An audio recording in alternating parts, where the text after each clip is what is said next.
Okay, for us that we will start our module 2, right? Okay, it's that about curriculum and planning, right? So after our pre-test, you might get some concepts or definition of curriculum, right? Okay, so now come with me. So in module 2, there are 4 topics, and we will talk the first topic. So the first topic that we call topic 2.1, official curriculum and curriculum design. Official curriculum such as explicit. Sometimes you can call explicit or formal curriculum, right?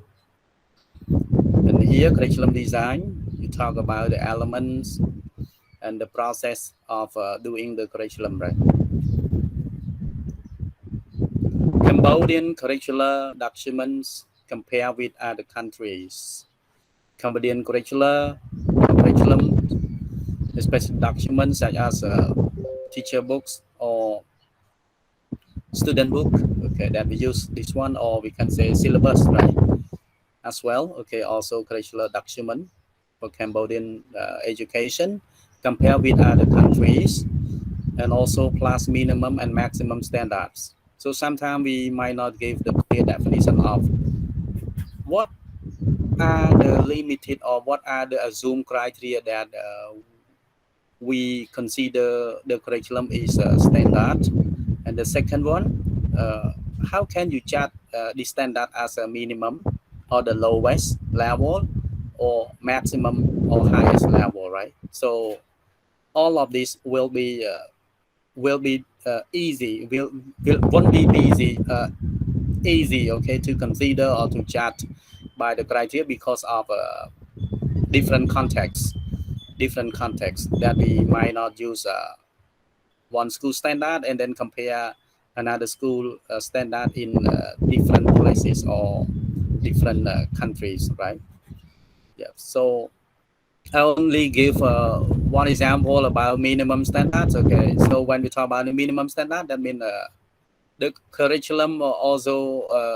set the clear goal. Okay, what levels of the goal or learning outcomes through learning outcome that train the student or educate the student to become that levels. So when the student can get that level, that is the goal, okay, the goal of the school. So the minimum and maximum depends on the level that you said that the curriculum designer assumes or expect, right? So sometimes we might not use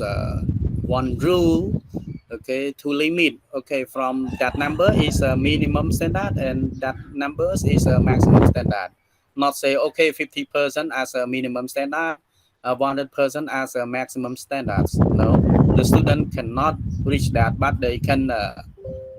come to lower minimum standard if you set 50% standard of the curriculum or the learning outcome and the student get only 40 or 45 or 48, okay, that's it. Or if we set up as a maximum standards such as a 100%, and if the student get only 80 or 85 or 90, okay, so they cannot read 100% or they cannot read 50%, okay, actually that the curriculum designer assume or expect, right? Yeah. Did you understand what I mean about the minimum and maximum standards? Yes, we are teacher. Okay. លោកគ្រូសុំខ្មែរបន្តិច សុំខ្មែរអូខេអញ្ចឹង minimum standards ដែលយើងនិយាយថាស្តង់ដារកម្រិតទាបវាអាស្រ័យទៅលើបរិបទឬក៏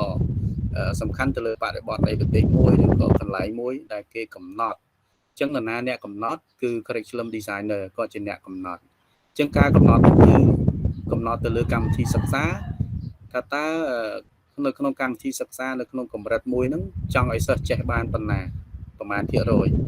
ឧទាហរណ៍ថាគាត់ set ត្រឹម 50% បាទអញ្ចឹងតាក់ទងគណិតវិទ្យារូបវិទ្យាគីមីវិទ្យាណាបាទអញ្ចឹងកាលណាគាត់កំណត់ត្រឹម 50% អញ្ចឹងការប្រឡងក៏ដូចជា criteria មួយចំនួននោះគឺអត់មានតឹងតែងទេដោយសារគាត់ set up ត្រឹម 50% minimum standard អញ្ចឹងនៅពេលដែលសិស្ស ធ្វើបានសិស្សមិនអាចធ្វើបានដល់ 50% នឹងបានទេនៅពេលដែលយើង set minimum standard ណាបាទអញ្ចឹងគាត់អាចធ្វើបានទាបជាងនឹងអាចត្រឹម40 45ឬក៏48អញ្ចឹងទៅមិនអាចយើងកំណត់ចំនួនភាគរយ 50% គឺសិស្សនឹងបានដល់កម្រិតនោះឯណាបាទអាហ្នឹងតែយើងនិយាយថា minimum standard អញ្ចឹងវាផ្អែកទៅលើ curriculum designer ជាអ្នកកំណត់ទៅលើកម្មវិធីសិក្សាហ្នឹងដើម្បីបង្កើតបានទៅជា learning outcome មួយតើកូនសិស្សហ្នឹងគាត់ឡើងដល់កម្រិតណាបាទណាបាទមួយទៀតបើសិនបើយើង set ទៅលើ maximum standard យើង set ខ្ពស់ថា 100% អញ្ចឹងនៅពេលដែលសិស្សបញ្ចប់នៅក្នុងកម្រិតហ្នឹងកម្មវិធីសិក្សាទាំងអស់ហ្នឹងអញ្ចឹងគាត់នឹងដល់កម្រិតណាអញ្ចឹងគាត់អាចដល់ 100% បានទេបាទជាក់ស្ដែងគឺគាត់អាចធ្វើបាន 100% ទេអញ្ចឹង learning outcome ហ្នឹងរុញគាត់ដែលគាត់អាចធ្វើបានហ្នឹងអាចនៅក្រោមហ្នឹងតែយ៉ាងច្រើនអាច 90% ជាងអញ្ចឹងការកំណត់ maximum standard បើយើងនិយាយទៅវាមានគុណសម្បត្តិច្រើនដោយសារតែ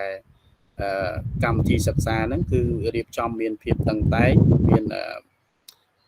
ការវិតម្លៃ assessment មួយច្បាស់លាស់គុណភាពនៃការបង្រៀនក៏ដូចជាថ្នាក់រៀនក៏ប្រព័ន្ធគ្រប់គ្រងរបស់សាលាហ្នឹងគឺគាត់បានធ្វើយ៉ាងតឹងរ៉ឹងនិងហ្មត់ចត់បាទអញ្ចឹងនៅពេលដែលកូនសិស្សគាត់ទទួលបាននៅការអប់រំដែលមានភាពច្បាស់លាស់មើងម៉ាត់ហ្មត់ចត់ជាមួយនឹងកម្មវិធីសិក្សាមួយដែលមានលក្ខណៈគេហៅថា practical ឬក៏ជាច្បាស់នោះអញ្ចឹងកូនសិស្សនឹងប្រឹងលោតទៅតាមលទ្ធផលដែលគេចង់បានហ្នឹងបាទថាតើនៅពេលដែលកូនសិស្សចប់នៅក្នុងកម្មវិធីសិក្សាហ្នឹងគាត់នឹងទទួលបានអីខ្លះនៅពេលដែលគាត់បញ្ចប់ទៅបាទជាក់ស្ដែងមិនមានសិស្សណាមួយដែលអាចធ្វើបានដល់ 100% ដែលគេកំណត់ទេអញ្ចឹងកន្លែងនេះយើងអាចកំណត់ថាហ្នឹង 50% អាហ្នឹង 100% គ្រាន់តែយើងនិយាយថាស្តង់ដារនៅក្នុងកម្រិតទាបនិងស្តង់ដារនៅក្នុងកម្រិតខ្ពស់ហើយយើងធ្វើការប្រៀបធៀបថាបើសិនបើយើង set minimum standard ហ្នឹងនៅពេលដែលកូនសិស្សវាឡើងដល់ប៉ុណ្ណឹងថាតើសមត្ថភាពរបស់កូនសិស្សហ្នឹងវាអាចប្រកួតប្រជែងជាមួយនឹងសាលាដទៃទៀតក៏ដូចជានៅក្នុងសង្គមបាទការងារបានដែរឬទេអានឹងរឿងមួយចុះបើសិនបើយើង set ទៅដល់ minimum standard អញ្ចឹងនៅពេលដែលកូនសិស្សឡើងដល់ដែរពីព្រោះគាត់ set បានខ្ពស់ណាស់អញ្ចឹងនៅពេលដែលឡើងដល់ក៏លទ្ធផលនៃការសិក្សារបស់គាត់ក៏បានខ្ពស់ដែរទោះបីជាគាត់មិនបានដល់ក្នុងកម្រិតដែលសាលាឬក៏អ្នកបង្កើតកម្មវិធីសិក្សានឹងកំណត់ក៏ដោយប៉ុន្តែលទ្ធផលរបស់គាត់គឺល្អមានន័យថាគាត់នឹងខ្ពស់ជាង minimum standard បាទអញ្ចឹងលទ្ធផលនៅក្នុងការងាររបស់គាត់គឺបានល្អមិនមានគុណភាពហើយគាត់អាចទទួលបានឱកាសការងារច្រើនជាងអ្នកដែលcurriculum designer កំណត់ថាទៅ minimum standard អញ្ចឹងលទ្ធផលបានមកក៏គាត់ទៀបទៅតាមនឹងដែរអញ្ចឹងបើសិនបើយើងនិយាយនៅក្នុង learning outcome នៅក្នុងមេរៀនរបស់យើងមួយនៅពេលដែលយើង set ជា minimum បាទនៅក្នុងកម្រិតទាប learning outcome របស់យើងអញ្ចឹងកូនសិស្សធ្វើវាអត់បានដល់កម្រិតហ្នឹងមែនអញ្ចឹងលទ្ធផលនេះវាអត់ទៅទៀបជាងហ្នឹងគុណភាពអត់ទៅទៀបជាងហ្នឹងអញ្ចឹងនៅពេលដែលយើង set មេរៀនមួយជាមួយនឹងការរំពឹងទុក learning outcome យើងខ្ពស់អញ្ចឹងកូនសិស្សនឹងអាចប្រឹងរត់តាមយើងហើយយើងក៏ប្រឹងដែរធ្វើការស្រាវជ្រាវបន្ថែមទៀតហើយកូនសិស្សនឹងប្រឹងធ្វើការស្រាវជ្រាវបន្ថែមនិងមានការចូលរួមនៅក្នុងការរៀននិងបង្រៀនហ្នឹងអញ្ចឹងលទ្ធផលដែលគាត់បានមកទោះបីជាមិនបានដល់កំណត់ថាយើងគិតថា learning outcome របស់យើងចង់ឲ្យគាត់ចេះបាន 100% អញ្ចឹងបើមិនបាន 100% ក៏កូនសិស្សនោះគាត់ប្រឹងបាន 70 ទៅ 80% អញ្ចឹងបើយើងនិយាយពីគុណសម្បត្តិយើងគួរតែ set ទៅលើ minimum standard អញ្ចឹងលទ្ធផលកូនសិស្សនឹងបានល្អប្រសើរជាងដែលយើង set ត្រឹមតែ minimum standard ជាការរំពឹងរបស់យើងបើសិនបើយើងឆ្លុះបញ្ចាំងនៅក្នុងបរិបទនៅក្នុងថ្នាក់រៀនតូចមួយណាបាទតោះនេះអ្នកគ្រូសេនាងចាលោកគ្រូ Okay so now I can move to the next slide បាទនេះគឺជា key discussion ហើយខ្ញុំបាត់សំណួរទី1បាត់ហើយណាបាទអញ្ចឹងសំណួរទី1នេះដូចនិយាយពី scaffolding បាទដែលលោកគ្រូវាសនាជាអ្នក responsible ហើយសំណួរ topic ទី2ហ្នឹងសម្រាប់ក្រុមទី2 topic ទី2សម្រាប់ក្រុមទី3 topic ទី3ក្រុមទី4ណាបាទអញ្ចឹងលោកគ្រូគឺទទួលបាននៅសំណួរទាំងអស់ហ្នឹងហើយមែនទេអញ្ចឹងនេះជា definition of some key terms បាទ I think all of this you already done okay in the pre-test right so no need we skip right is it fine for you also right yes teacher yep okay so now go to tabs of curriculum right So introduction.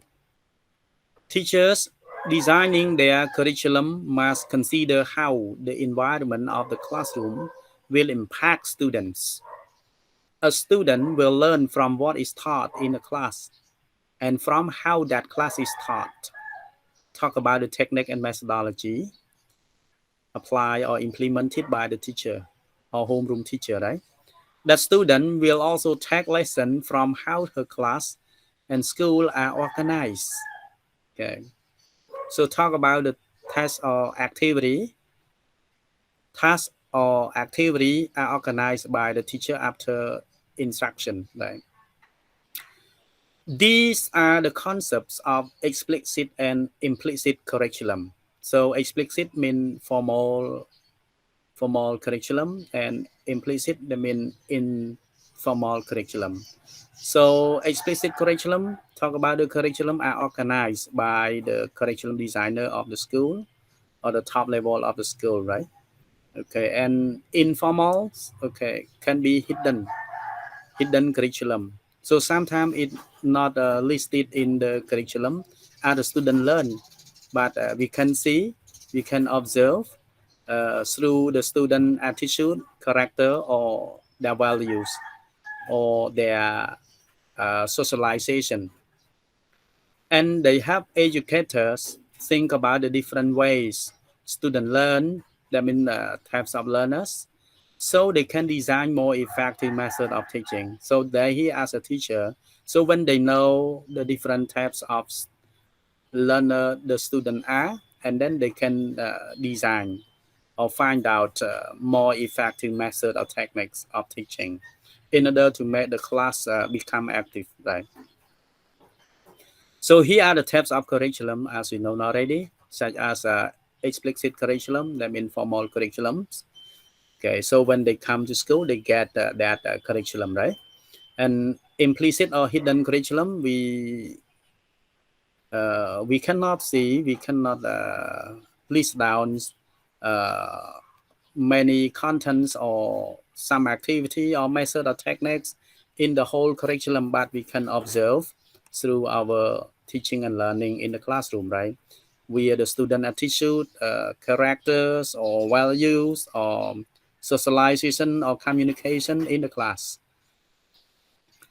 And one more thing about NAL curriculums, okay, we can say that is a negotiated curriculum between student and teacher. That is my experience when I were a teacher of levels. The school give me kinds of the course book, right? But the course book and the student level, after testing, after diagnostic assessment, it doesn't match together. So that's why I will negotiate with the student, and then I show them off another course book and tell them what are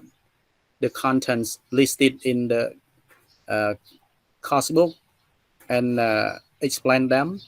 in order to get their agreement. And after that, we learn that book together, right? Yes. So that one we call now curriculum, because all the topics, all contents that you wish to bring to the class is not the same as the contents or the subjects in the course book given by the school, right? So that one we call now curriculum. And the last one is extra curriculum, such as you create clubs or professional learning communities, clubs of other subjects, okay, or you can say study tool as also the extra curriculum. Seeing clearly in our program, we consist of one extra curriculum conducted by Dr. Sun Sumara,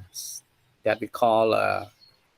soft skill and leadership and soft skill, right? Okay, so that one we call extra curriculum, right? So all of these are not the same thing, they are different, so you need to understand them clearly, right?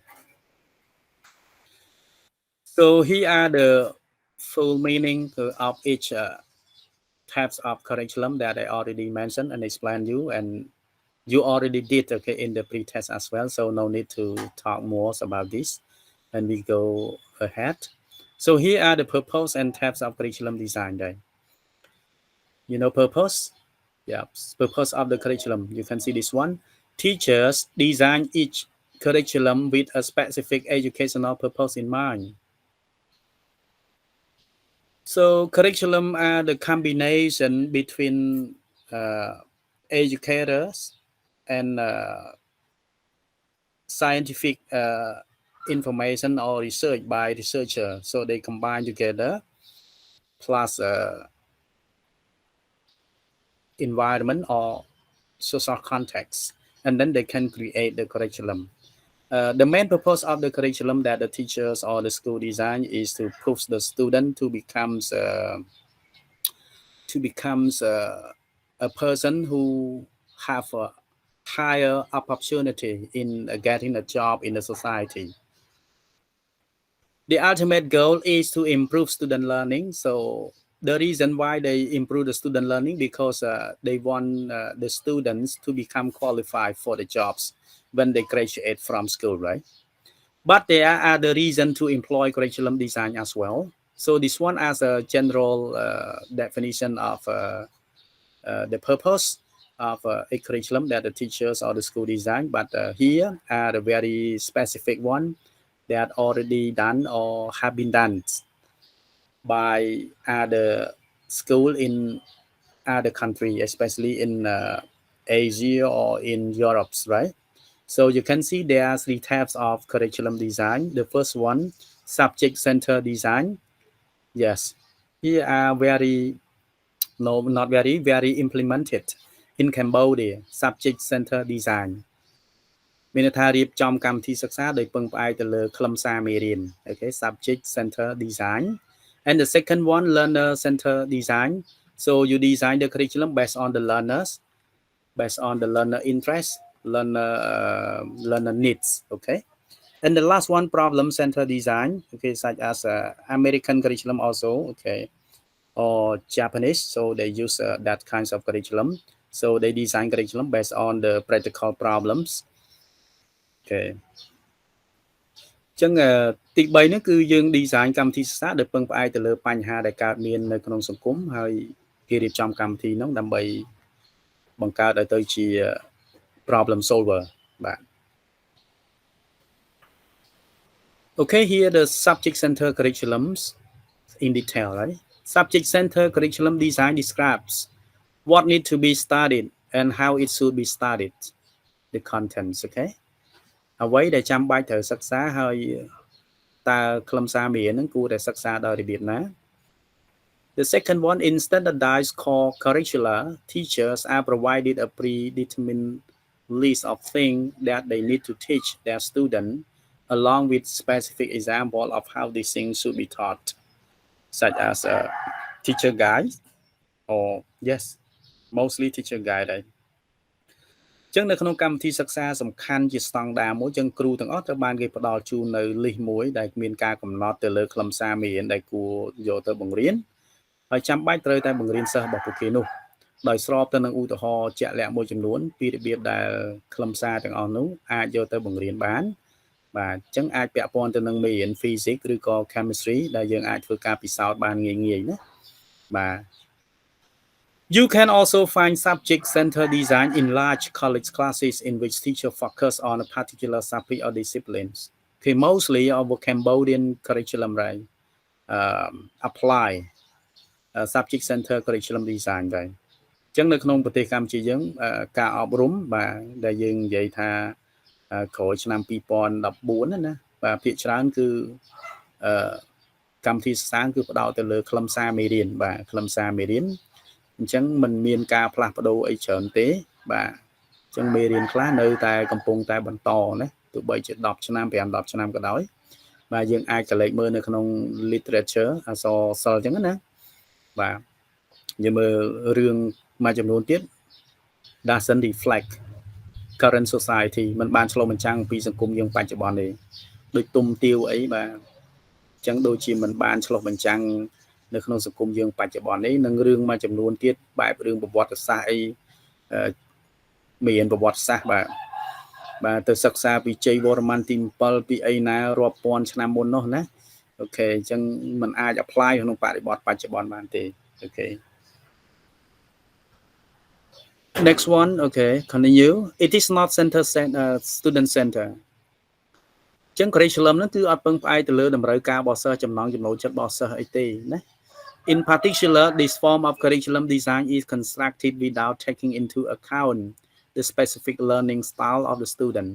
ហើយក៏មិនបានអីគេទម្រង់នៃកម្មវិធីសិក្សាដែលរៀបចំឡើងនេះមិនបានផ្ដោតឬក៏ពិចារណាទៅលើរបៀបអ្នករៀនទេតើអ្នករៀនប្រភេទណាទេដាក់ឲ្យចំទេណាអត់ទេ This can cause problem with student engagement and motivation and may even cause student to fall behind in class ចឹងកម្មវិធីសិក្សានឹងអាចបង្កឲ្យមានបញ្ហាមួយចំនួនគឺបញ្ហានៃការតាក់ទាញសិស្សឲ្យមករៀន student engagement ហើយនឹងការលើកទឹកចិត្តទៅដល់សិស្សហើយក៏អាចជាជាបញ្ហាបាទដែលបង្កឲ្យសិស្សនឹងឈប់រៀនឬក៏អវត្តមានអូខេ Second one learner center curriculum កម្មវិធីសិក្សាដែលផ្អែកទៅលើអ្នករៀន learner center curriculum design take each following listing individual needs បាទអញ្ចឹងគេតាក់តែងកម្មវិធីសិក្សាដែលផ្អែកលើអ្នករៀនគឺទី1គឺត្រូវយល់ពីតម្រូវការរបស់ពួកគាត់ផ្ទាល់ម្នាក់ៗហ្នឹងតើពួកគាត់ត្រូវការអីគេយកមកធ្វើជាទូទៅកម្មតើប្រមាណភាគរយបាទ interest ចំណាប់អារម្មណ៍ and goals into consideration ហើយនឹងគោលដៅដែលពួកគេចង់ខ្លាយទៅជាអ្វីមួយណាគេយកមកពិចារណាតាមរយៈនៃការធ្វើការ research បាទ In other words it acknowledges that students are not uniform and adjust to those student needs ឬយើងអាចនិយាយម្យ៉ាងទៀតថាវាផ្ដល់ការផ្ដល់តម្លៃបាទ acknowledge ឬក៏ផ្ដល់នៅការយល់ដឹងថាសិស្សទាំងអស់ហ្នឹងគឺមិនបានស្ថិតនៅក្នុង uniform បាទមានន័យថាស្ថិតនៅក្រោមការគ្រប់គ្រងរបស់យើងផ្ទាល់ជាអ្នកកំណត់ថាត្រូវធ្វើអីនោះទេ student ជាអ្នកធ្វើការសម្រេចហើយគាត់ហើយកម្មវិធីសិក្សានោះគឺសម្របសម្រួលទៅតាមតម្រូវការបាទមិនមែនដាក់គាត់នៅក្នុង uniform ត្រូវឲ្យគាត់ស្លៀកពាក់ឧទាហរណ៍ថាឥឡូវ uniform ឡើយនេះបើយើងនិយាយពីសម្លៀកបំពាក់គាត់ត្រូវស្លៀកពាក់សម្លៀកបំពាក់បែបណាបាទមុននឹងចូលមកក្នុងថ្នាក់ឬក្នុងសាលាអាហ្នឹងបើយើងនិយាយជាឧទាហរណ៍ដោយសាមញ្ញថា uniform but in uniform here that means the student are not our control or we can say our pressure right they have their full freedoms to do something right you only adjust the school only adjust to the student needs okay ចឹងគ្រាន់តែបំពេញតម្រូវការតែកូនសិស្សចង់បានអីធ្វើអីចឹងមិនមែនស្ថិតនៅក្រោមសម្ពាធរបស់យើងទេនៅក្រោម leadership ឬក៏យើងហៅថាភាពជាអ្នកដឹកនាំបាទរបស់យើងថាត្រូវឲ្យធ្វើអីត្រូវធ្វើនឹងឲ្យធ្វើនេះធ្វើនោះអត់ទេគឺកូនសិស្សគាត់មាន freedom នៅក្នុងការសម្រេចនៅក្នុងការកំណត់បាទអញ្ចឹងមានន័យថាយើងគ្រាន់តែ adjust ទៅតាមតម្រូវការរបស់គាត់បាទតើគាត់ចង់បានអីអញ្ចឹងកម្មវិធីសិក្សាត្រូវរៀបទៅតាមនោះបាទអត់ស្ថិតនៅក្រោមសម្ពាធរបស់យើងទេនៅក្រោមការដឹកនាំរបស់យើងទាំងស្រុងទេអត់ទេកន្លែងហ្នឹងមានន័យអញ្ចឹងណា not uniform Learner center curriculum design is meant to empower learners and allow them to shape their education through choices បាទនេះយើងអាចដឹងច្បាស់ហើយថាកម្មវិធីសិក្សាដែលរៀបផ្អែកទៅលើអ្នករៀនហ្នឹងគឺមានន័យថាផ្ដល់ធម៌ពលឲ្យពួកគាត់ឲ្យអនុញ្ញាតឲ្យពួកគាត់នឹងចេះកំណត់នៅការអប់រំរបស់ខ្លួនទៅតាមជំរឿនរបស់ពួកគាត់តើគាត់ចង់បានអីគាត់ស្រឡាញ់អីគាត់ចូលចិត្តការងារអីអញ្ចឹងត្រូវរៀបឲ្យចំតាមតម្រូវការចំណង់ចំណូលចិត្តរបស់គាត់ណាបាទហ្នឹង the second tips Okay so the last steps okay problem center curriculum បាទគឺកម្មវិធីសិក្សាដែលរៀបចំឡើងគឺផ្អែកទៅលើបញ្ហាថាតើក្នុងសង្គមមួយនោះមានបញ្ហាអីខ្លះកើតឡើងឧទាហរណ៍ថាបញ្ហារំជួយផែនដីបន្ទុះភ្នំភ្លើងឬបញ្ហាឆេះព្រៃច្រើនតែឆេះព្រៃឬក៏បាក់ស្រុតអីហ្នឹងបាទអញ្ចឹងគេរៀបចំកម្មវិធីសិក្សាមកដើម្បីឲ្យកូនសិស្សនឹងក្លាយទៅជា problem solver ជាអ្នកដែលរកដំណោះស្រាយបាទចំពោះបញ្ហាហ្នឹងណា Okay like learner center curriculum design problem center curriculum design is also a form of student center design ចឹងដូចជា learner center curriculum design problem center curriculum design ផងដែរក៏ជាទម្រង់មួយនៃការ design ដោយផ្ដោតទៅលើសិស្សបាទ student center problem center curriculum focus on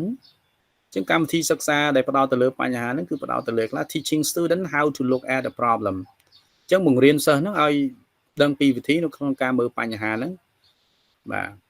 and come up with a solution to the problem ហើយឲ្យមានវិធីដោះស្រាយចំពោះបញ្ហាហ្នឹងដំបូងឲ្យស្គាល់ពីបញ្ហាហ្នឹងវាកើតមកពីអីឬគោលវាបែបណាវាមានធាតុផ្សំអីខ្លះហើយគួរតែដោះស្រាយបែបណា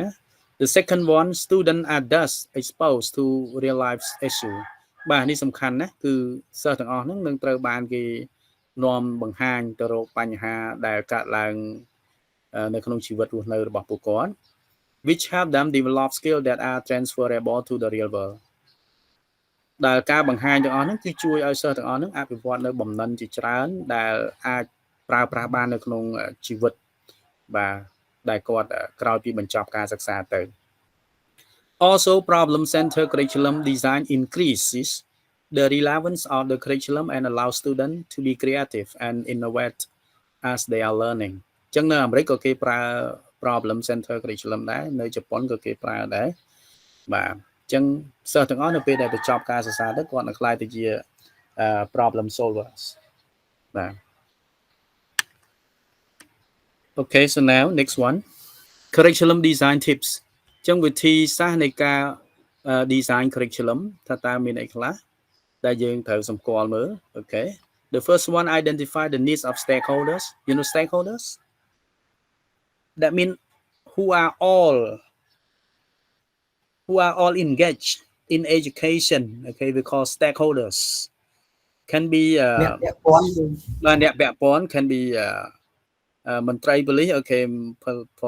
policy maker ណា police community students schools parents business people so all of these are called stakeholders ចឹងអ្នកដែលពាក់ព័ន្ធណាមានអ្នកនយោបាយអ្នក policy maker អ្នកបង្កើតគោលនយោបាយបាទ curriculum designer អ្នកបង្កើតកម្មវិធីសិក្សាគ្រូបង្រៀនសាលារៀននាយកសាលាប៉ូលីសមន្ត្រីភូមិឃុំហ្នឹងសហគមន៍ដែលយើងហៅថាសហគមន៍ហ្នឹងណាឪពុកម្ដាយហូហែហ្នឹងបាទសិតតែជា stakeholders the second one create a clear list of learning goals and outcomes ទី2នោះគឺយើងបង្កើតជាតារាងមួយដែលទៅសេអំពី learning goal គោលដៅនៃការរៀនហ្នឹងបាទរៀនហ្នឹងចង់ឲ្យសិស្សទៅដល់ណាហើយនឹងលទ្ធផលបាទក្រោយពីបញ្ចប់ការសិក្សានោះថាតើគាត់អាចធ្វើអីបានខ្លះ identify constraint ក៏សម្គាល់អំពីបញ្ហាផ្សេងៗក្នុងអំឡុងពេលនៃការ design ថាតើវាមានអីខ្លះវាមានកត្តានយោបាយទេវាមានសេដ្ឋកិច្ចទេបាទហើយពេលវេលាទេបាទហើយមាន expert ទេជាអ្នកចូលរួមទេអាហ្នឹងយើងត្រូវកត់ទៅលើ constraint ហ្នឹងណា Okay the fourth one consider creative curriculum map អញ្ចឹងពិចារណាទៅការបង្កើតនៅផែនទីកម្មវិធីសិក្សាអញ្ចឹងវាមាន link ឯពីមួយទៅមួយឧទាហរណ៍ថាឥឡូវយើងរៀបត្រឹមថ្នាក់ទី1ដល់ទី6បឋមអញ្ចឹងចាប់ពីបឋមទៅតើវា link ទៀតទេបាទថាតើវាត្រូវទៅណាទៀតខ្លឹមសារមេរៀនជំនាញបំណិនអីវិធីនៃការធ្វើហ្នឹងត្រូវ link គ្នាបាទអញ្ចឹងពីទី6ដល់ពីបឋមទៅអនុវិទ្យាល័យ link គ្នាអត់ហើយពីអនុវិទ្យាល័យទៅវិទ្យាល័យត្រូវធ្វើម៉េចទៀតណាត្រូវរៀបចំយ៉ាងម៉េចឲ្យវា link គ្នាអាហ្នឹងគេហៅថា curriculum map and the fifth one identify the instructional method អញ្ចឹងក្រោយពីយើងបានរៀប content មេរៀនឲ្យវា link គ្នាហើយបាទអញ្ចឹងយើងត្រូវមើលទៅលើវិធីសាស្ត្រនៃការបង្រៀនហ្នឹងថាតើគួរតែប្រើវិធីសាស្ត្របែបណាអញ្ចឹងបានគេមានរៀបនៅក្នុងមុខវិជ្ជាមួយចំនួនគេមានគេហៅថា syllabus ឬក៏យើងអាចហៅថា teacher guide កន្លែងហ្នឹងបាទសម្រាប់ឲ្យគ្រូគាត់នឹងដឹងថាតើក្នុង1ម៉ោងហ្នឹងគាត់ត្រូវបរៀនអីខ្លះទៅដល់សិស្សណាបាទអញ្ចឹងត្រូវមានវិធីសាស្ត្រអីខ្លះដើម្បីរុញឲ្យគាត់ទៅដល់ learning outcome មួយបាទនៃមេរៀនហ្នឹង Okay the number 6 establish evaluation method អញ្ចឹងត្រូវបង្កើតនៅវិធីសាស្ត្រនៃការវិនិច្ឆ័យតម្លៃដែលយើងហៅថា assessment បាទអញ្ចឹងគួរតែវិនិច្ឆ័យតម្លៃបែបណាបាទហើយcriteria នៃការឲ្យបន្ទុកហ្នឹងត្រូវធ្វើបែបណាអាហ្នឹងនៅក្នុង evaluation method ហ្នឹងហើយ Remember that curriculum design is not a one step process ចូលចងចាំថាការរចនានៅកម្មវិធីសិក្សាមិនមែនជា process មួយតែមួយ step ទេមានន័យថាវាវិលទៅវិលមកដូចកង់អញ្ចឹងណា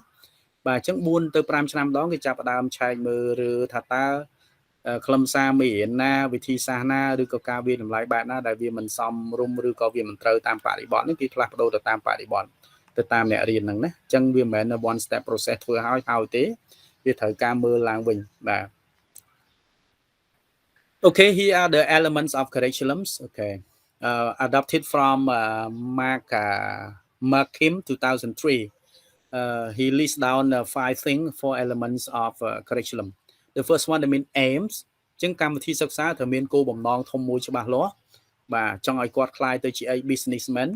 ឬក៏ business people ចឹងកម្មវិធីសិក្សានោះត្រូវរៀបយ៉ាងម៉េចឲ្យទៅដល់គោលដៅហ្នឹង The second one, learning outcomes.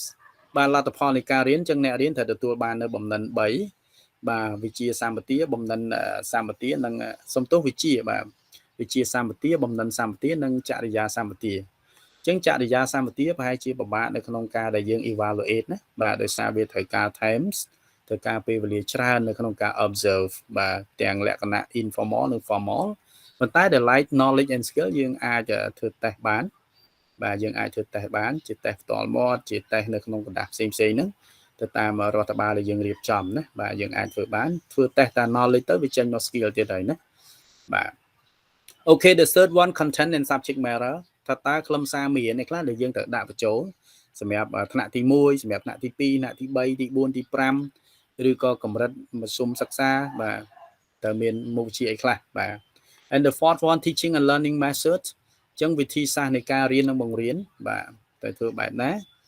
អូខេគួរតែប្រើវិធីសាស្ត្របែបណាបាទដែលវាសមស្របទៅតាមបរិបទក៏ដូចជាតម្រូវការរបស់កូនសិស្សអាហ្នឹងគ្រូជាអ្នកសម្រេចធ្វើដោយខ្លួនឯងបាទទោះបីជាមាន guideline ច្រើនពី curriculum designer ក្តីប៉ុន្តែស្ថានភាពជាក់ស្ដែងគឺ you are in the class បាទគឺយើងជាអ្នកនៅក្នុងថ្នាក់តើត្រូវគួរធ្វើម៉េចណា And the last one, assessment method. ចឹងដាច់ខាតធៀបសំរបស់ curriculum ក៏ត្រូវមានវិធីសាស្ត្រនៃការវាតម្លៃ curriculum នឹងដែរថាតើវាត្រូវតាម track នៅបាទវាដើរតាម track មួយហើយរត់ទៅរកគោលដៅធំនៅបើវាអត់ទេចាប់ផ្ដើមពិនិត្យមើលឡើងវិញចឹងបាទចឹងគឺមានវិធីសាស្ត្រនៃការវាតម្លៃទៅតាមដំណាក់កាលណាចឹង curriculum ងំបង្កើតត្រូវហើយវាអត់អាច static បានទេវាអត់អាចនៅត្រឹងបានទេព្រោះវាត្រូវតែដើរទៅតាមបរិបទរបស់សង្គមមនុស្សណាបាទអញ្ចឹង4ឬក៏5ឆ្នាំវាចាប់ផ្ដើម revise ម្ដងឬក៏1ឆ្នាំឬក៏2ឆ្នាំអញ្ចឹងដល់ឡែកជាក់ស្ដែងនៅក្នុងកម្មវិធីសិក្សា master របស់យើងនេះគឺ1ឆ្នាំត្រូវ revise ម្ដងបាទត្រូវ revise ម្ដងណាអូខេ here is the process of curriculum development បាទនេះគឺជាដំណើរការនៃការអភិវឌ្ឍ curriculum But in broad sense, the curriculum development process include the design, development, implementation, evaluation of curricula. ចឹងយើងមើលហើយគឺមាន6ដំណាក់កាលមែនទេ6 process ណាទី1 design ទៅរៀបចំឲ្យចេញជារូបរាងជាគ្រូឆ្អឹងមកបន្ទាប់មកបញ្ចូលសាច់ខ្លឹមសារមេរៀន technique អីហ្នឹងគឺនៅក្នុង develop បាទបញ្ចូលវាអូខេបន្តមកទៀត implement យកទៅអនុវត្តនេះគឺមានយន្តការនៃការ monitor ចាប់ផ្ដើមមើល checklist បាទតាមដានវា follow up វាណាក្រោយពី monitor ហើយចាប់ដើមវាតម្លៃ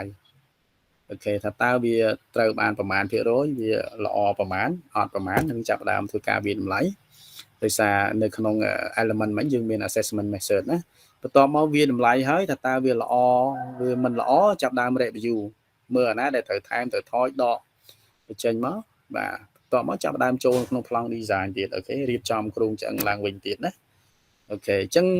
វា not one step process ដូចខ្ញុំបាននិយាយមុនហ្នឹងមិញណាបាទអញ្ចឹងវាមាន6 design develop implement monitor evaluate and review អូខេអញ្ចឹងអស់ហើយសម្រាប់ខ្លឹមសារមេរៀនហ្នឹងបាទបើគ្នាយើងមានចង្អល់អីអាចសួរណាអូខេ Q&A អូខេបាទ start now ដែរ Mr. Ngân Yes, thank you teacher. ខ្ញុំមានសំណួរពីរដែលលោកគ្រូលើកឡើងខាងដើមតទៅជាមួយនឹងtype of curriculum design ដែលមាន subject center curriculum learner center curriculum problem center curriculum សួរថាតើមួយណាដែលល្អជាងគេលោកគ្រូដែលតាមបទពិសោធន៍មកចាក់ស្ដែងអានឹងមួយហើយមួយទៀតតទៅជាមួយនឹង assessment មិញលោកគ្រូ assessment method នៅក្នុង element of curriculum ហ្នឹងថាតើassessment គេធ្វើយ៉ាងម៉េចហើយធ្វើរយៈគេធ្វើ assessment នឹងយ៉ាងម៉េចហើយមានប្រមាណដំណាក់កាលដែរ ចឹងចាអរគុណច្រើន បាទអរគុណច្រើនបាទមាននរណាមានកំណត់អីទេសម្រាប់សំណួរហ្នឹងបាទមុនខ្ញុំឆ្លើយបាទមានទេបាទសំណួរសួរទី1សួរថាក្នុងចំណោមប្រភេទទាំង3ដែលខ្ញុំបានលើកឡើងមានដូចជា content center curriculum ទី2គឺ learner center curriculum និងទី3 problem center curriculum អញ្ចឹងងឿនក៏សួរថាមួយណាដែលល្អជាងគេសម្រាប់បរិបទខ្មែរយើងណាបាទសំណួរសួរអញ្ចឹងណាបច្ចុប្បន្នហ្នឹងមែនទេបាទឬក៏សួរចិនរត់ គឺចិនរត់ឈើចាំតាមអត់ពិសោធន៍ឈើឬក៏យើងមើលភាពចាក់ស្ដែងណា អូខេ បើឈើគឺថាមួយណាដែលវាល្អពិសេសគឺបរិបទយើងក៏បានដែរចា៎ អូខេបាទហើយសំណួរទី2សួរថាតើ assessment method សម្រាប់កម្មវិធីសិក្សាមួយត្រូវមានដំណាក់កាលអីខ្លះហ៎ ហ្នឹងហើយចា៎ហើយយើងគួរធ្វើវាយ៉ាងម៉េចហើយប្រហែលដំណាក់កាលដែរចា៎ អូខេបាទមានអ្នកចង់ចូលរួមទេសម្រាប់សំណួរទី1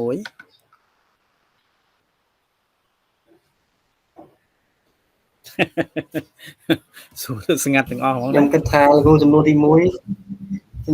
ញុំគិតថាវាល្អតាមបរិបទប្រទេសមួយលោកគ្រូនិយាយថាបើយើងយកកម្មវិធីសិក្សារបស់ប្រទេសគេមកដាក់នៅស្រុកយើងក៏ពិបាកខ្ញុំគិតថាបែបហ្នឹងគ្រូអញ្ចឹងវាគេមើលទៅទស្សនវិជ្ជាសេដ្ឋកិច្ចនយោបាយហ្នឹងបានគេបញ្ចូលឡើងបែបហ្នឹងចូលមកខ្ញុំគិតថាមិនមួយណាល្អដាច់ទេគ្រូគិតថាល្អទៅតាមជាតថភាពជាក់ស្ដែងរបស់ប្រទេសមួយ អូខេបាទអរគុណច្រើនលោកគ្រូចឹងសំណួរទី1បាទជាក់ស្ដែងគឺអត់មានមួយណាដែលល្អដាច់ទេបាទណាបាទហើយគេក៏អត់ប្រើមួយណាឲ្យដាច់ផឹងដែរគឺគេតែងតែមានលាយគ្នាបាទមាន content ខ្លះទៅហើយនឹងមាន learner base ខ្លះទៅឬក៏មាន problem base ខ្លះទៅណាបាទហើយការដែលគេរៀបបែបហ្នឹងគេមើលទៅលើស្ថានភាពរបស់ប្រទេសរបស់គេឬក៏តំបន់បាទតំបន់របស់គេណាបើនៅអាមេរិកគេហៅថាតំបន់ទេបាទអញ្ចឹងបើឆ្លើយជារួមមកវិញអត់មានមួយណាដែលល្អជាងមួយណាទេវាអាស្រ័យទៅលើបរិបទនៃប្រទេសមួយណាបាទហើយបរិបទបើសិនបើយើងមើលធ្លុះបរិបទយើងយល់ថាអញ្ចឹងប៉ុន្តែក៏វាមានសម្ពាធទៅលើកត្តានយោបាយនិងកត្តាទិដ្ឋភាពសេដ្ឋកិច្ចបាទអញ្ចឹងអ្នករៀបចំកម្មវិធីសិក្សាគឺពិចារណានិងគិតគូរដិតដល់ទៅលើចំណុចទាំងអស់នោះណាបានគេអាចបង្កើតចេញបានបាទហើយមួយទៀតនៅពេលដែលយើងចង់បង្កើតទៅនឹងថាតើ expert របស់យើងមានអត់អូខេឧទាហរណ៍ថាឥឡូវយើងចង់បង្កើតទៅលើ content ឬក៏ subject matter center curriculum ថាតើយើងមាន expert ប្រមាណបាទហើយ content ហ្នឹងគឺផ្ដោតទៅលើខ្លះវាប៉ះពាល់ទៅលើកត្តានយោបាយទេនៅពេលដែលដាក់ឲ្យអ្នករៀនសិក្សាទៅបាទអាហ្នឹងគឺគេមានការគិតគូរល្អិតល្អន់ណាស់បាទពីអ្នក expert ដែលរៀបចំហ្នឹងហើយមួយទៀតទៅលើពេលវេលាបាទអញ្ចឹងពេលវេលាគេរៀបចំពីពេលវេលាឧទាហរណ៍ថាមួយឆ្នាំបាទអញ្ចឹងត្រូវចប់ប្រមាណមេរៀនប្រមាណកម្រិតអីចឹងទៅបាទឬក៏កន្លះឆ្នាំអីចឹងទៅណាបាទអញ្ចឹងបើសួរថាពាក់ព័ន្ធនឹងបទពិសោធន៍នឹងការយល់ឃើញរបស់ខ្ញុំជាទូទៅគឺ problem based បាទ problem based អញ្ចឹង problem based learning គឺរៀបចំឲ្យស៊ីទៅនឹងស្ថានភាពសង្គមជាក់ស្ដែងដែលកើតឡើងជាបញ្ហាអីដែលគេកំពុងតែរងហ្នឹងអញ្ចឹងគេរៀបចំកម្មវិធីសិក្សាហ្នឹងដើម្បីបណ្ដុះកូនសិស្សហ្នឹងឲ្យคล้ายទៅជា problem solver សម្រាប់ជួយទៅដល់ប្រទេសរបស់គេជាពិសេសជប៉ុនយើងមើលណាបច្ចេកវិទ្យារបស់គេគឺល្អប្រសើរណាពោះហ្នឹងដោយសារតែគេរៀបចំកម្មវិធីសិក្សាទៅលើ problem based ដោយសារប្រទេសរបស់គេក្នុងមួយឆ្នាំគឺមានរំជួយផែនដីច្រើនណាស់បាទអូខេអញ្ចឹងប៉ុណ្ណឹងអាចឆ្លើយបានទេចំពោះសំណួរទី1បាទបានចាអរគុណចា អូខេបាទអញ្ចឹងសម្រាប់សំណួរទី2 assessment method អញ្ចឹងវិធីសាស្ត្រនៃការវាយតម្លៃដូចខ្ញុំបានបញ្ជាក់ហើយយើងអាចវាយតម្លៃកម្មវិធីសិក្សាបានយើងមើលទៅលើលទ្ធផលរបស់សិស្សបាទពេលដែលចប់ទៅថាតើឱកាសការងារក៏ដូចជា prerequisite របស់គាត់ហ្នឹងគាត់មានចំណេះដឹងប៉ុណ្ណាសម្រាប់បន្តការសិក្សា ទៅខាងមុខទៀតណាអញ្ចឹងយើងមើលទៅលើអាហ្នឹងបានយើងវាតម្លៃបានអាហ្នឹងទី1ហើយទី2នោះយើងត្រូវគិតមើលទៅលើរយៈពេលបាទអញ្ចឹងកម្មវិធីសិក្សាវាអត់អាចនៅ static បានទេដោយសារសង្គមរបស់យើងគឺ evolving មានការវិវត្តបាទពីដំណាក់កាលមួយទៅដំណាក់កាលមួយអញ្ចឹងកម្មវិធីសិក្សាក៏ត្រូវមានការវិវត្តដែរទៅតាមសង្គមរបស់មនុស្សហ្នឹងពីព្រោះយើងរៀបចំកម្មវិធីសិក្សាគឺសម្រាប់មនុស្សសម្រាប់អប់រំមនុស្សសម្រាប់បណ្ដុះបណ្ដាលមនុស្សហ្នឹងឲ្យខ្លាយទៅជាធនធានមួយបាទសម្រាប់ប្រទេសជាតិណាបាទអញ្ចឹងគេអត់អាចរៀបមួយឆ្នាំ2ឆ្នាំមកចាប់ផ្ដើមរើវិញទេអាហ្នឹងសម្រាប់ស្ថាប័នធំមួយណាបាទអញ្ចឹងយ៉ាងតិចណាស់ក៏4ទៅ5ឆ្នាំដែរបាទបានគេចាប់ផ្ដើមមើលម្ដងទៀតគេចាប់ផ្ដើមរើសាររើណាប៉ុន្តែដែលឡែកជាក់ស្ដែងនៅក្នុងបរិបទ NGS Center របស់យើងនេះបាទកន្លែងបណ្ដុះបណ្ដាលរបស់យើងនេះគឺយើងមួយឆ្នាំយើងចាប់ផ្ដើម revive ម្ដងយើងមើលឡើងវិញហើយការមើលការវិតម្លៃថាកម្មវិធីសិក្សាល្អមិនល្អគឺអាស្រ័យទៅលើអ្នករៀននឹងជាក់ស្ដែងគឺគេធ្វើ survey បាទ survey ហ្នឹងវាមានច្រើនបាទអាច survey ផ្ទាល់មាត់អីចឹងទៅណាបាទឬក៏អាចធ្វើជាកម្រងសំណួរអីចឹងទៅដើម្បីឲ្យអ្នករៀនហ្នឹងគាត់ឆ្លើយទៅតាមសំណួរដែលគេបានសួរហ្នឹងណាអញ្ចឹងបើសិនបើអ្នករៀនគាត់អត់បានចូលរួមឆ្លើយសំណួរហ្នឹងឲ្យស្មោះអស់ពីចិត្តទេអញ្ចឹងការ revise នៃកម្មវិធីសិក្សាហ្នឹងក៏វាអត់សូវមានប្រសិទ្ធភាពដែរអញ្ចឹងតើយើងមានភាពស្មោះត្រង់នៅក្នុងការវិតម្លៃណាអញ្ចឹងការវិតម្លៃហ្នឹងយើងអាចធ្វើបាននៅកម្មវិធីសិក្សាល្អគឺអាស្រ័យទៅលើអ្នករៀនហ្នឹងហើយបាទអញ្ចឹងការយល់ឃើញរបស់គាត់ពីព្រោះគាត់ជាអ្នកជួបផ្ទាល់ជាអ្នករៀនផ្ទាល់ជាអ្នកអនុវត្តផ្ទាល់ជាងគាត់ដឹងថាមេរៀនហ្នឹងថាតើវាតាក់ទងនឹងកម្មវិធីសិក្សាអប់រំទូទៅទេវាមានប្រយោជន៍នៅពេលដែលគាត់ចេញធ្វើទៅជា mentor ទេវាផ្ដល់បំណិនអីខ្លះវិធីនៃការដោះស្រាយបញ្ហាអីខ្លះអញ្ចឹងទៅលើអ្នករៀនហ្នឹងហើយជាអ្នកជួបផ្ទាល់ជាអ្នកបានរៀនផ្ទាល់អញ្ចឹងគាត់មានការវាតម្លៃមួយដែលខាង center យើងអាចទទួលយកបានហើយយើងនឹងធ្វើការពិចារណា revise បាទណាទៀតសោតការវាតម្លៃលើកម្មវិធីសិក្សាវាផ្ដោតទៅលើកត្តាច្រើនដូចខ្ញុំបានបញ្ជាក់អញ្ចឹងមិនមែនអ្នករៀននឹងវាតម្លៃទៅលើតែកម្មវិធីសិក្សាទៅលើ content មេរៀនប៉ុណ្ណោះទេអញ្ចឹងអាចវាតម្លៃទៅលើវិធីសាស្ត្រនៃការបង្រៀនទៅលើការគ្រប់គ្រងថ្នាក់ទៅលើការចែករំលែកណាទៅលើតំណែងទំនងអីផ្សេងហ្នឹងអញ្ចឹងគេមានកម្រងសំណួររបស់គេជាលក្ខណៈ scientific បាទមានភាពច្បាស់លាស់បាទត្រឹមត្រូវណាបាទអញ្ចឹងខ្ញុំអាចឆ្លើយជូនបានត្រឹមប៉ុណ្្នឹងហើយឲ្យបានស៊ីជម្រៅយ៉ាងណានោះតើយើងអាចរកមើលពីព្រោះសំណួររបស់យើងខ្ញុំគិតថានៅក្នុងarticle នោះដូចជាអត់មានបាននិយាយអីឲ្យបានលម្អិតទេណាអញ្ចឹងសម្រាប់ព័ត៌មានឆ្លើយតបទៅវិញហ្នឹងគឺប្រហែលជាមិនបានលម្អិតឬក៏អាចថាលោកគ្រូងឿនមិនសូវជាពេញចិត្តសម្រាប់ចម្លើយហ្នឹងប៉ុន្តែអានេះខ្ញុំឆ្លើយតាមបទពិសោធន៍និងអ្វីដែលខ្ញុំបានធ្វើនិងកំពុងធ្វើណាបាទបាទជឿអរគុណច្រើនចាប់បានហើយជឿអូខេបាទអញ្ចឹងលោកគ្រូមានសំណួរអីបន្ថែមទៀតទេបាទ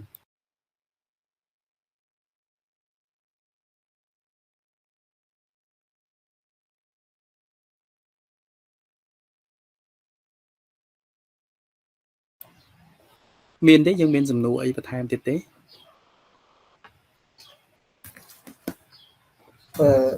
ខ្ញុំមានសំណួរសួរទៅលោកគ្រូដែលគាត់ពង្រៀននៅសាលា NGS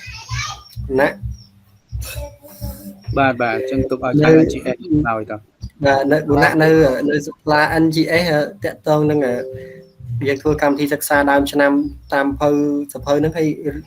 ដល់ពេលចប់ចុងឆ្នាំសិក្សាហ្នឹងរៀនចប់គ្រប់មេរៀនគ្រប់ចំណុចដែលយើងធ្វើហ្នឹងទេគាត់មកនៅសាលាមិនមែន NGS សាលាធម្មតាគឺភាគច្រើនរៀនមិនចប់ទេរៀនមិនដែរចប់ទេបើយើងនិយាយពីបរិបទមុន COVID អញ្ចឹងណាបាទអញ្ចឹងខ្ញុំសូមឆ្លើយទៅចំពោះនៅ NGS កម្មវិធីសិក្សាគឺប្រធានក្រុមបច្ចេកទេសគាត់បានរៀបចំបែងចែកទៅតាមប្រតិទិនឈប់សម្រាកអីហ្នឹងគឺកាត់ថ្ងៃបុណ្យថ្ងៃអីហើយអស់ហើយបន្ទាប់មកបែងចែកបន្ទាប់ពីគណៈគ្រប់គ្រងបែងចែកកើតភាគឲ្យលោកគ្រូអ្នកគ្រូហ្នឹងអញ្ចឹងយើងមើលថ្ងៃទៅហើយព្យាយាមរកថ្ងៃបុណ្យទៅហើយអញ្ចឹងយើងកាត់បន្ថយខាតម៉ោងហើយផ្សាច់មេរៀនគឺយើងបញ្ចូលទៅតាមម៉ោងប្រចាំឆ្នាំជាក់ស្ដែងបើសិនជាយើង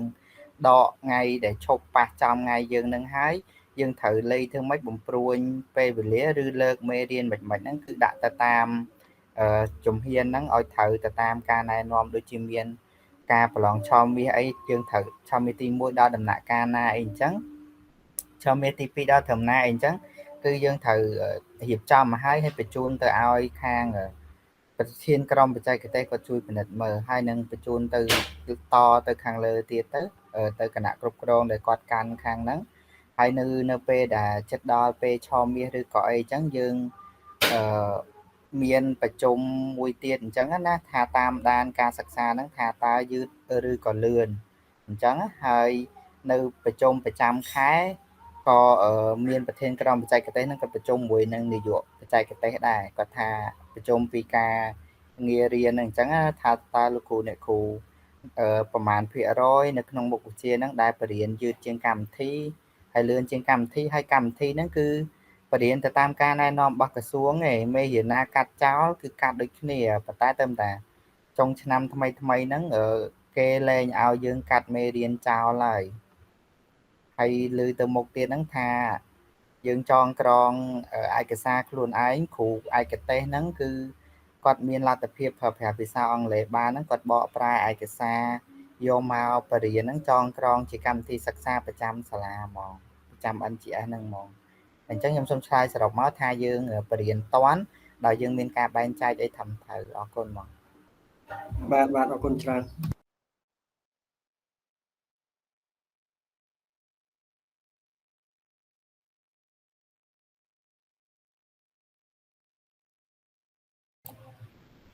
បាទអរគុណច្រើនណាស់សម្រាប់សំណួរបាទក៏ដូចជាចម្លើយបាទពីខាងលោកគ្រូណាឥឡូវហ្នឹងបាត់លោកគ្រូវាសនាបាត់ហើយបាទដាច់ភ្លើងលោកគ្រូគាត់ប្រាប់ថាដាច់ភ្លើងហើយចាស់គាត់អ៊ីនធឺណិតតបគាត់អត់ដើរអញ្ចឹងអត់មានអីទេយើងបាទមានចងល់អីសួរបន្ថែមទេពាក់ព័ន្ធនឹងកម្មវិធីសិក្សាហ្នឹងឬក៏បងខ្ញុំសុំឆ្លើយតិចបានទេលោកគ្រូបាទអូខេបាទតកតងទៅនឹង NGS ដែលលោកគ្រូផលមានប្រសាសន៍សំណួរហ្នឹងគឺខាង NGS ក៏បានបឋមនេះគឺគ្រូគាត់ឧស្សាហ៍ប្រជុំចុងខែម្ដងអញ្ចឹងគាត់ present អំពីការសម្រេចបាននៅមេរៀនរបស់គាត់គ្រូភាគច្រើនគ្រូខ្លះគឺលើសយ៉ាងថាលើសអំពីតាម curriculum ផងតាមគ្រូគាត់មានការ present តាមដាន follow up រហូតអញ្ចឹងគ្រូអញ្ចឹងភាគច្រើនគឺគាត់បានសម្រេចគោលដៅនៃការបញ្ចប់មេរៀនរបស់គាត់តាមថ្នាក់បាទអរគុណច្រើនលោកបាទហើយមានឧបសគ្គខ្លះដែរលោកគ្រូផលខាងមុខវិជ្ជាភាសាអង់គ្លេសហើយនិងមុខវិជ្ជា ICT គឺនៅតាមសាលាហ្នឹងភាគច្រើនមិនសូវបានជាដើរចប់ទេដោយសារតែកូនសិស្សបើនិយាយពី ICT វិញគឺវាមាននៅកង្វះខាតមួយចំនួនណានៅក្នុងការដំណើរការរៀនហ្នឹងដល់អញ្ចឹងទៅហើយកូនសិស្សក៏យឺតយ៉ាវទៀតដល់អញ្ចឹងទៅធ្វើគ្រូហ្នឹងមិនអាចទៅមុខបានទេប៉ុន្តែអាហ្នឹងក៏យើងសន្មតថាតាមដំណើរហ្នឹងទៅធ្វើម៉េចឲ្យសិស្សចេះយឺតលឿនអីចាំយើងគិតតាមក្រោយទៀតអញ្ចឹងណាលោកគ្រូ